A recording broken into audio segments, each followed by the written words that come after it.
When do you have an attachment with something? After you love it. And a person will not be able to attach his heart to the masjid until he loves the masjid, until he loves the house of Allah subhanahu wa ta'ala. It is in the masjid in which you feel that the entire world is devoted to Allah. In this very moment you feel the entire world, the heavens and the earth, the human beings and the jinn and the angels are all devoted to Allah subhanahu wa ta'ala, because you hear nothing except dhikrullah. And this is in the masajid where you hear the dhikrullah. Outside the masajid you hear dhikr of dunya, you hear dhikr of shahwa, you hear dhikr of this and dhikr of that and hawa. The remembrance of caprice and hawa and desire and passion and urge and ephemeral world and wealth and property and so on.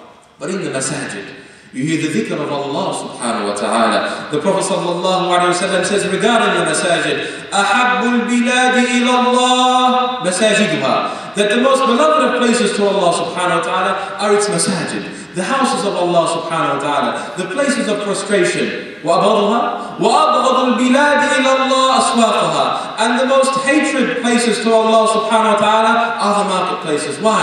Because it's in the masajid in which the name of Allah wa ta'ala is mentioned, and it's in the marketplace in which the dunya is mentioned. But رِجَالٌ لَا تُلْهِهِمْ تِجَارَةٌ وَلَا بَيْعٌ عَنْ ذِكْرِ اللَّهِ. So the rijal who are not distracted by the commerce and the trade, even if they're in their marketplace, they're in their masajid. Because the marketplaces of the salihin were like the masajid of our current day people, where the marketplaces of the salihin, before he'd go in to open his dukkan, to open his marketplace, to open his shop, he'd pray 300 rak'at of nothing. Allah, who prays 300 rak'at of voluntary prayer, of nothing in the masjid today? In the dakakin of the salihin, they were masajid. So how are they masajid? How are they masajid if they're dakakin in their marketplaces? They would pray 300 rak'at of nothing before opening up. How would Allah ta'ala put barakah in their wealth, in their trade, in their family, in their life, in their knowledge? Look at the transmission of their knowledge. Look at how Allah subhanahu wa ta'ala allowed us to benefit till this day from their works and their knowledge and their sacrifice and their transmission. And look at the greatness of that barakah and that benefit. And the Prophet ﷺ says regarding for each mu'min who seeks a house, oh you who seeks a mortgage on a house, oh you who complains about the rates of rent rising, oh you who complains about the interest rates, oh you who complains about the difficulty of owning the great Australian dream, the great home. The Prophet ﷺ advises you, where is your home? ﷺ says, Al-Masjidu Baytu Kulli Mu'min, that the masjid is the house of every believer. So you who are seeking a house, oh you who seeks a home, oh you who seeks some real estate from 500 square meters of this dunya, which is going to last you for some 30 or 40 years before you die, seek the masjid in which you're going to be able to erect your prayers to Allah subhanahu wa ta'ala. Seek the masjid, the house in which Allah subhanahu wa ta'ala on the tongue of His Messenger sallallahu alayhi wa sallam has said, this is your masjid, this is your home, this is your real estate, this is your house, this is the place where you should frequent, this is the place where you should come, this is the place where you should bring your children, this is the place where you should bring your women, this is the place where you should bring even your non-Muslims. The Messenger of Rasulullah sallallahu alayhi wa sallam used to accept the wafd of the Nasara, the guests that used to come from Najran, the Christians, they used to come spend 3 days and 3 nights. And not only that, the Prophet ﷺ says, why don't you come and perform your prayer in the masjid?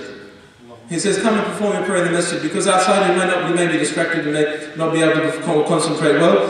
Come in this masjid, will ensure that everything is erect for you, such that you can take a real part of the masjid and you perform the prayer like you pray. No, not Muslims, not believers in Allah, Muhammad ﷺ, Nasara, Christians. Rasulullah sallallahu alayhi wa sallam, he grants the protection in the masjid. The masjid of whom? The masjid al-Nabawi of Rasulullah sallallahu alayhi wa sallam.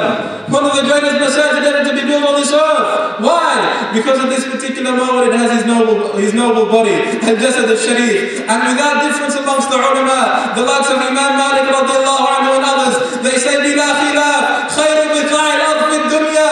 The best of the places on this earth is the place where the body of the Prophet Muhammad sallallahu alaihi wasallam is buried. Even better than the sanctuary of the Kaaba, because the most beloved of the creation, Rasulullah sallallahu alaihi wasallam, is buried there. So you who have a heart which is attached to the masajid, do not allow your heart to be attached to the masajid except that it's attached to the one who taught you the masajid, the one who taught you about Allah, the one who taught you how to attach your heart to the masajid, the one who gave you guarantee that the masjid is the house of every mu'min.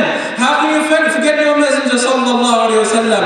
How can you say that your messenger is just like a prophet, like any other prophet? How can you say that your messenger is just like someone who received revelation, and then his time has passed in this dunya. And we just take from his hadith, from the hadith collections that we have before our hands. Wallahi, this is not Rasulullah sallallahu alayhi wa sallam. By Allah, this is not the messenger of Muhammad sallallahu alayhi wa sallam. The messenger of Muhammad sallallahu alayhi wa sallam is hayyun fi qulubina. And nas'alullah subhanahu wa ta'ala an yaj'al nabiyina al-Mustafa sallallahu alayhi wa sallam hayyun fi qulubina wa fi qalbi kulli mu'min wa fi qalbi kulli muwahhid wa fi qalbi kulli muslim. Amin ya Rabbil Alameen. So these are the masajid. And one of the signs of the last day is the Prophet sallallahu alayhi wa sallam. He says, min ashrat as-sa'a, from the signs of the last hour, and yamurru rajul fil masjid, that a person passed by the masjid, la yusalli fihi rak'atayn. He passes by the masjid, he's driving in his car, the time for adhan comes, or a time in which his duha comes forenoon, he has nothing else to do, he is not bound by anything which is obligatory for him to fulfill. He passes by the masjid, the time of Dhuhr, he doesn't go in to pray. The time of Asr, he doesn't go in to pray. The time of Duha comes, in which he is recommended to pray his 2 rakat of Duha bare minimum, but he doesn't pray it not at home nor in the masajid. How do you expect your youth to be brought up on the ta'ah of Allah? Nasha fi ta'atillah. How do you expect your young man, your young boy, your young girl to grow up devoted to Allah and worshipping Allah subhanahu wa ta'ala, if you yourself, you're not devoted to Allah tabaraka wa ta'ala, if you yourself, your heart is not attached to the masajid, if you yourself are not someone whose heart you leave in the masjid when you leave the masjid. وَأَلَّا يُسْلِمُ سَلِّمَ الرَّجُلِ إِلَّا عَلَى مَنْ يَعْرِفُ. And one of the other signs the Prophet sallallahu alayhi wa sallam says that a person not give salam except to the person that he knows. If he knows him, he give him salam. But as you're walking by the street, in the street, and he sees a Muslim and he knows a Muslim, he doesn't give him a salam. He doesn't say assalamu alaikum wa rahmatullahi wa barakatuh, la ilaha illallah. Whereas the rahmah, afshu salam. Afshu salam, the Prophet sallallahu alayhi wa sallam, he says upon addressing the people in Medina, one of his first addresses of Medina, أَتَدْخُلُ الْجَنَّةَ بِسَلَامٍ, and you will enter Jannah with salvation, with security and with safety. So ifsha salam, the Prophet sallallahu alayhi wa sallam encouraged us to do so. And with regard, with the Prophet sallallahu alayhi wa sallam granting a guarantee, a bara'ah, a protection for the person who offers his 40 salawat, his 40 days worth of salawat in the masjid. The Prophet sallallahu alayhi wa sallam says in the hadith reported by Imam al-Tirmidhi and others, which is sound, Man salla lillahi 40 yawman fi jama'atin, the person who prays for 40 days in congregation, يدرك تكبيرة الأولى وفي روايات مع الإمام, that he performs and he arrives at the opening takbir of the salah for every one of these prayers for 40 days with the imam, كتب له براءتان, then 2 protections and salvations will be written for him. From the tongue of Muhammad sallallahu alayhi wa sallam, what are these 2 salvations? He says, براءة من النار وبراءة من النفاق. He says the salvation from the hellfire and a salvation from hypocrisy. So who is it that doesn't seek salvation, protection from the hellfire, from Allah Ta'ala's ghadab, and a protection from hypocrisy, from a protection from disbelief, a protection from the lack of iman? And so we ask Allah Subhanahu wa Ta'ala to allow us to be granted these particular qualities and these particular attributes, these 3 attributes which the Prophet Sallallahu Alaihi Wasallam called us, to have justice as an imam of a people, an imam of a family, an imam of an organization, an imam of a company, an imam of any people in which you are put in charge of or given a responsibility to undertake.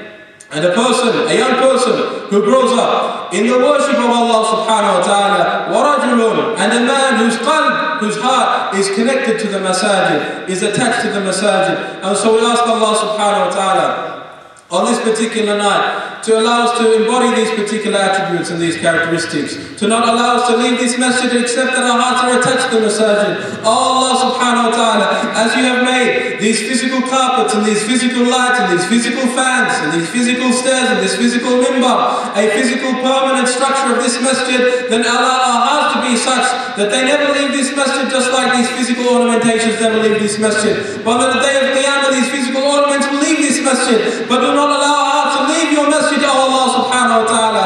Do not allow our hearts to be distracted from your devotion, from your worship, O Allah subhanahu wa ta'ala. Do not allow our hearts to go to other than you, O Allah. Do not allow our hearts to seek other than your pleasure. Do not allow our hearts to be swayed to our own passions and our own desires, to our own egos and our own caprice, to the love of this dunya and the love of our desires, O Allah. Allow our desire to be the desire of Rasulullah sallallahu alayhi wa sallam. Allow our concern and our mission to be the mission and the ham and the concern of Rasulullah sallallahu alayhi wa sallam.